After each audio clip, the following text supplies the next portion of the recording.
Hi everyone. It was an impressive day overall for the market, but you know what? It's wasn't shocking, but at the same time, it was a little surprising that it was as strong as it was. I would not have thought the Nasdaq would have been up 1.64% today, or the Russell 2000 up 1.33% today, if you would have asked me.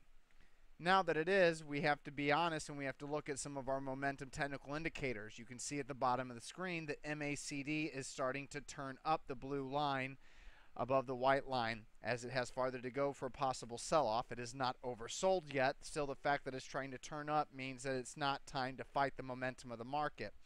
This can also be seen in the S&P 500. As you can see, it continues to turn up, already was after yesterday.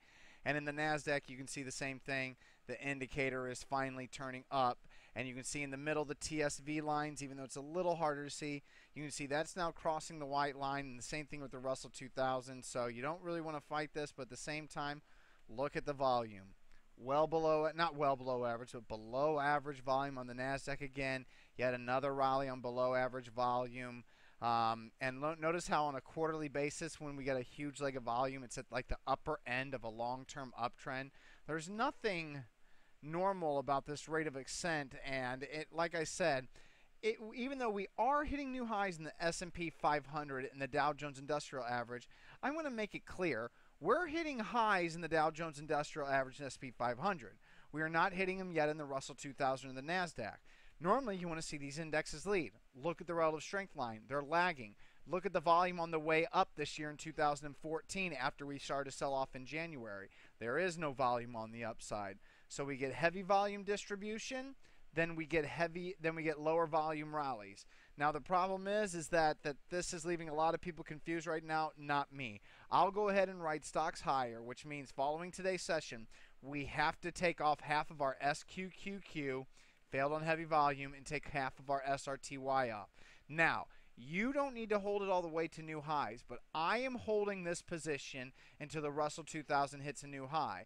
On the same event, I am holding my SQQ position until the NASDAQ and or the QQQ can hit a new high. Either one hits a new high, I'll be glad to sell. But once again, from the NASDAQ, look at this QQQ after the selling in January. No volume in February, heavy volume in March on the sell-off. Once again, no volume on this bounce attempt. So if we fail at the old highs, it won't surprise me. If the S&P 500 reverses this breakout to new highs, all-time highs, it won't surprise me. Are there indications that we can go higher? Sure. I showed it to you yesterday in the IPOs. But today, there are some stocks that are putting in pretty decent moves. But still, overall, look at like a winner like Priceline or Amazon or Tesla or Facebook. It still has a little bit of work to do. YY and VIPS, they look fine, but still, they don't look great. It's still overall in basically a consolidation pattern. Neither one are really breaking out to new highs. And while we look at this chart, I want to go to the New York Stock Exchange and look at this quarterly chart. Like, doesn't this look like we're near like more of a top where you'd probably want to start thinking about like not being as long as maybe the start of an uptrend? So remember, we're near the end. Bearishness is near all-time lows.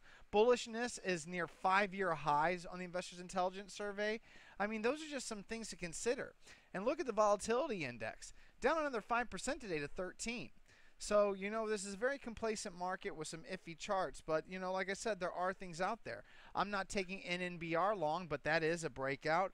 And we saw, look, the Candy Crush IPO, nice reversal on decent volume. So that's something to pay attention to. EBIO in IPO land, that looks good. Cara also. So there are some nice stocks out there. But still, overall, more work needs to be done. So right now, consider everybody stay very, very neutral. With that being said, there are 2 new long positions and 2 new ads. CTS is breaking out of an ascending pattern on a second day of above average volume, so I want to go long this stock. Has a very nice stair step pattern, clear accumulation, a long enough base. I don't feel it's going to be risky like some of the shorter bases I see out there. On the same token, Empire State Realty Trust is also breaking out of a consolidation pattern. Multiple pocket pivot point signals leading up to this move, and you can see clear accumulation. And obviously, this is a REIT, so it's part of the REIT leading industry sector. because REITs are still doing very, very, very well. So those are the two new longs, 2% in each of those. Then I got an amazing ad signal in PRIS. The unfortunate part is PRIS is an extremely thin company. Weekly chart, fantastic, huge accumulation. Mutual fund growth is right there, but it's so thin that it's a limit order only. And me, because of the amount of capital I have, it's got to be less than 1%, or else I'm buying thousands and thousands of shares of this company, and I'm going to move the stock price, and or my limit order will just never be filled or partially filled. So it'll be a small position of me just to play it. And then we're also adding to ARK. ARK is retaking its 50-day moving average on above average volume and a surge in BOP. From our very initial position back in October, we have a 47% gain still. And as you can see in the most recent consolidation pattern, very, very, very tight. Nice move off the 50-day moving average. And with all these stocks, once again, our cut loss areas are very cut and dry, and we don't risk too much in any of these stocks if we are wrong. But the bottom line is that it's a tricky market, and I have a major feeling that this rally today is a sucker's rally for those that think that all is well and the market is safe to go ahead and just keep buying every dip.